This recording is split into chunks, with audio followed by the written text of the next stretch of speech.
Modi and Amit Shah ఇద్దరి ద్వయంతోనే BJP మూడోసారి అధికారంలోకి వచ్చింది. దేశవ్యాప్తంగా కూడా ఒక జైత్రయాత్ర ప్రారంభమైంది.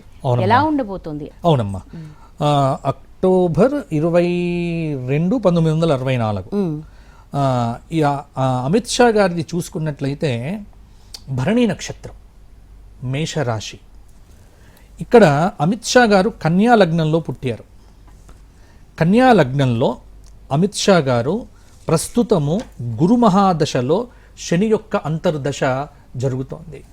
ఇక్కడ శని చక్కగా అద్భుతంగా చతుర్థాధిపతి, సప్తమాధిపతి, నవమంలో అద్భుతంగా గురువు కూడా ఉన్నాడు. కాబట్టి ఇక్కడ గురు మహాదశలో శని యొక్క అంతర్దశ ప్రస్తుతం అమిత్ షా గారికి జరుగుతున్నటువంటి దశ.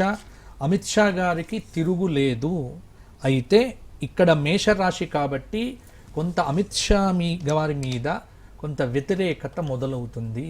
కాబట్టి అమిత్ షా గారికి, ఎందుకంటే ఏలినాటి శని మొదలవుతోంది, మేషరాశి కదా, ఏలినాటి శని అనేటువంటిది. ఎందుకంటే బృహస్పతి 3వ స్థానంలో సంచారం చేయటము, శని 12వ స్థానంలో సంచారం చేయటము, రాహువు లాభస్థానంలో, కేతువు 5వ స్థానంలో. కాబట్టి ఇక్కడ మిశ్రమ గ్రహబలం తక్కువ ఉంది. బట్ ఇక్కడ అమిత్ షా గారి వ్యక్తిగత జాతకాన్ని గట్టిగా పరిశీలన చేస్తే వ్యక్తిగత జాతకంలో అమిత్ షా గారిది కన్యా లగ్నమైంది.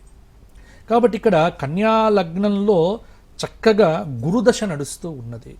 గురువు కూడా చతుర్థాధిపతి, సప్తమాధిపతి, భాగ్యంలో వృషభంలో ఉన్నాడు గురువు.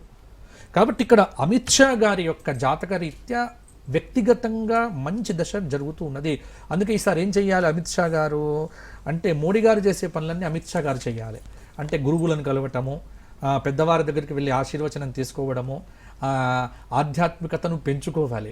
గురు సేవ, దత్తాత్రేయ సేవ, ఇవన్నీ అమిత్ షా గారు ఈ సంవత్సరం చేయగలిగితే బాగుంటుంది. కానీ కొంత నొప్పి, కొంత ఇబ్బందులు, కొంత ప్రతికూలతలు, అమిత్ షా గారికి తలనొప్పులు మాత్రం అధికంగా ఉంటాయి. ప్రతిపక్షాల దృష్టి మొత్తం అమిత్ షా గారి మీద ఉంటుంది. ఆ విషయంలో జాగ్రత్త పడాలి.